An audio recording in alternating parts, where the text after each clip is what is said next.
At dinner, Kyoko quietly enjoys the meal Mio has prepared. Seizing the peaceful moment, he invites her to accompany him into town. Mio hesitates, instinctively retreating into her usual self-deprecation. She protests that she would only be a burden and has no reason to go. Kyoko gently cuts through her anxiety, assuring her she could never be a nuisance. He requests that she wear the same kimono she wore on the day of her arrival. Though hesitant, Mio agrees. Without it ever being explicitly spoken aloud, the quiet understanding of their first official date is set. Mio prepares with a mix of anticipation and anxiety, smoothing her hair with her mother's broken comb. Noticing her modesty, Yuri warmly reveals that a new mirror has been installed specifically for her use. When Yuri offers to assist with her makeup, Mio softly confesses that she has never used cosmetics before. Delighted by the opportunity to pamper her, Yuri enthusiastically steps in, brushing aside Mio's distress over not owning any cosmetics by providing her own premium collection. When the transformation is complete, Yuri is thrilled by Mio's breathtaking elegance. Outside, Kyoko calls out to check on her. Eager not to keep him waiting, Mio hurries out. The moment Kyoko catches sight of her, his eyes sparkle with undeniable admiration. As they depart, Kyoko explains that they will stop by his workplace first to avoid the hassle of central parking, assuring her there is no need for concern. At the office, they run into Godo, Kyoko's lively colleague. Intrigued by the unfamiliar woman, Godo immediately begins prying into Mio's identity. Kyoko deftly shuts down the interrogation, dryly noting that Mio is his personal guest for the day and ordering Godo back to his post. Once his colleague is out of earshot, Kyoko remarks to a startled Mio that Godo possesses far more supernatural talent than his eccentric behavior lets on. When they finally arrive in the town, Kyoko asks Mio if there is anything she wants to buy. Overwhelmed, Mio cannot think of a single thing. Sensing her hesitation, Kyoko pivots, asking her to join him for a few personal errands instead.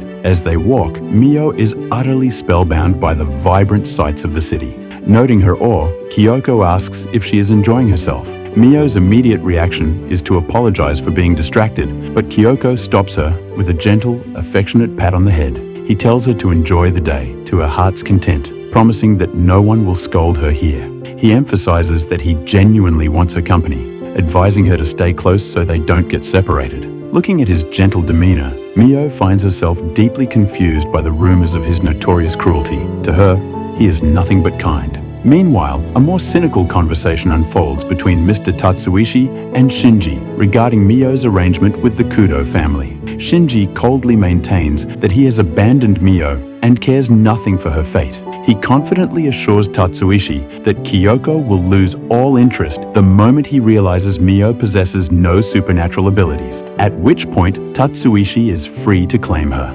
Tatsuishi privately questions Shinji's short-sightedness, knowing that Mio's lineage still carries the potential to produce gifted offspring. Nearby, a bitter Kaya demands to know what her father and Shinji are discussing. When a maid reveals it concerns Mio, Kaya loses her temper. Seeking to diffuse the tension, Koji steps in and offers to take Kaya shopping. She reluctantly agrees, though she harbors a nagging suspicion that Koji's heart still belongs to Mio. Kyoko leads Mio into a prestigious kimono boutique where the head shopkeeper greets him warmly, noting that everything has been prepared according to his advance request. As they sit, the shopkeeper playfully teases Kyoko, remarking that his time has finally come, as he has never brought a woman to the shop before. Kyoko chooses a stunning cherry blossom-colored fabric for Mio's custom gown. Privately, the wise shopkeeper advises him to hold on to Mio tightly, comparing her to a rough gemstone that only needs love and polishing to truly shine. She reminds him that buying a kimono is just the first step in showering her with the affection she deserves. Later, they stop for a meal, but Kyoko notices Mio merely picking at her food, clearly unfamiliar or uncomfortable with the rich dishes. Watching her reserved demeanor, he finds himself wondering what a genuine, happy smile would look like on her face. Kyoko takes a definitive step forward, telling Mio that marriage is the ultimate goal of their relationship. He asks her to be open and honest with him, rather than constantly retreating behind apologies. Mio is gripped by a sudden wave of dread, knowing he remains unaware of her lack of supernatural gifts, yet she realizes a growing, desperate desire to stay by his side. That evening, Kyoko leaves a small, elegant box outside Mio's door. Upon opening it, she discovers an exquisite comb. Overwhelmed by its obvious value, Mio rushes to Kyoko to return it, protesting that it is far too expensive. Kyoko gently refuses, insisting it is a gift. He recalls Yuri's earlier counsel, how Mio had been using a broken comb, and how much a thoughtful gesture like this would mean to her. Yuri had given the relationship her full blessing. As Kyoko tells Mio to use the comb freely, he is rewarded with the sight he had been longing for. Mio, blushing beautifully, looking up at him with a genuine smile. At the station, an investigator presents Kyoko with intel about the Saimori family, revealing their abusive treatment of Mio, and confirms she doesn't possess supernatural abilities. Kyoko learns that the Saimoris arranged for Shinichi to get married to Mio's mother, forcing him to break off his relationship with his lover.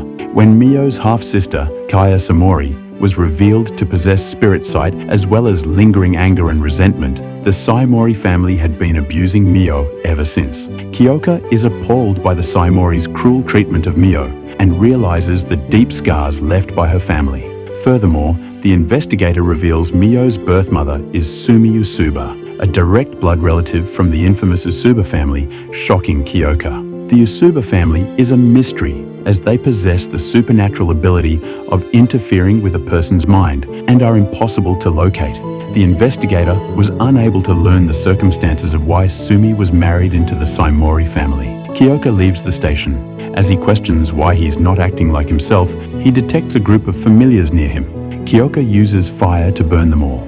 He wonders who sent them to spy on him. The night begins with a haunting memory for Mio. In her dreams, her late mother pleads with Shinji to love and protect their daughter. Shinji refuses outright, coldly dismissing Mio because she lacks any inherited supernatural gifts. Yet, before vanishing, her mother leaves her with a promise. One day, her fortunes will change, and she will find true joy. Awakening from the dream, Mio resolves to step out of her shadow. Desiring to express her gratitude to Kyoko, she seeks help from Yuri. Delighted by Mio's initiative, Yuri eagerly abandons her household chores to help. Because Mio's financial resources are meager, Yuri suggests a thoughtful alternative. Instead of an expensive luxury, Mio should craft something practical that Kyoko can use every day. After consulting a traditional handicrafts book, Mio decides to weave a braided cord. When Mio asks Kyoko for permission to run errands, his immediate instinct is protection. He asks her to wait a few days so he can accompany her. Mio assures him she will be safe with Yuri. Reluctantly agreeing, Kyoko presses a protective amulet into her hands, instructing her to keep it with her at all times. Moved by his quiet chivalry, Mio is deeply touched. Meanwhile, domestic tension brews within the Tatsuishi family. Koji sits in sullen silence upon learning of the spoiled Kaya's return. His older brother ruthlessly mocks his obedience. When Koji retorts, demanding his brother start acting like a responsible firstborn, the brother uses his abilities to magically seal Koji's mouth shut, laughing off the cruel display before releasing him. At Marketplace, where Mio and Yuri browse vibrant threads for the cord. When Yuri briefly steps away to buy salt, Mio is cornered by Kaya. Terrified, Mio freezes as Kaya immediately begins to verbally torment her. Koji, who is with Kaya, half-heartedly begs her to stop, but Kaya relishes the cruelty.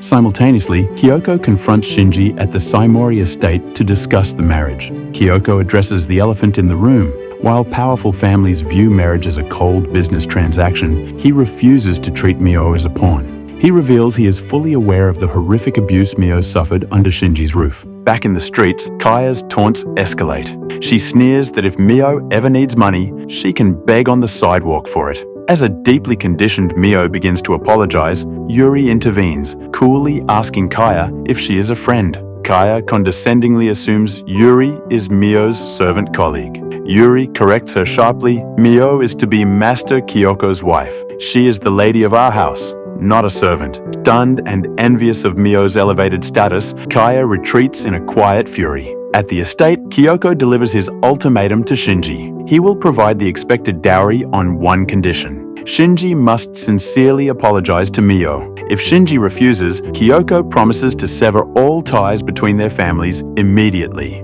Shinji lamely asks for time to consider, but Kyoko warns him that his patience is short. Though they return home safely, the encounter leaves Mio spiraling into familiar self-loathing. Sensing her despair, a worried Kyoko seeks Yuri's advice. Yuri urges him to be completely transparent and lavish Mio with affection, noting that building her confidence is the key to her healing. Taking this to heart, Kyoko immediately pens a private letter. Meanwhile, Mio finishes the braided cord, but is paralyzed by anxiety over how to present it. A knock at the door interrupts her thoughts. Expecting Yuri, Mio opens it to find Hana, her beloved former caretaker.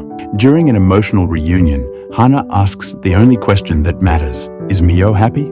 Mio breaks down, weeping that she is unworthy of Kyoko because she lacks a supernatural gift. To comfort her, Hana presents the letter Kyoko had sent her. It reveals that Kyoko knew about Mio's tragic past from the very beginning and sought out Hana specifically to bring Mio comfort. Realizing how deeply she misjudged Kyoko's intentions, Mio's misconceptions wash away. Bolstered by Hana's encouragement, Mio gathers her courage and confronts Kyoko. She confesses the full truth about her lack of powers and presents him with the handmade braided cord, bracing herself for rejection and offering to accept whatever judgment he passes. Instead, Kyoko steps close and gently rejects her fears. He tells her he wants to formalize their engagement and build a life together. Pulling her into a warm embrace, he asks softly if she would object to living by his side.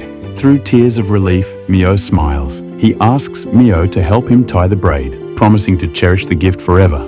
After expressing her gratitude to Hana for her timely assistance, Mio bids her goodbye. Left alone with Kyoko, Mio offers him her heartfelt thanks for everything he has done. Meanwhile, ominous Shikigami familiars circle in the sky above, spying on the couple. In his office, a furious Minoru Tatsuishi seethes over Mio's thriving relationship with Kyoko. Desperate to keep Mio from slipping out of his family's grasp, Minoru resolves to use Kaya to dismantle the engagement once and for all. For the next episode, check the link in the description. Thanks for watching my video. Don't forget to like, share, and subscribe to my channel.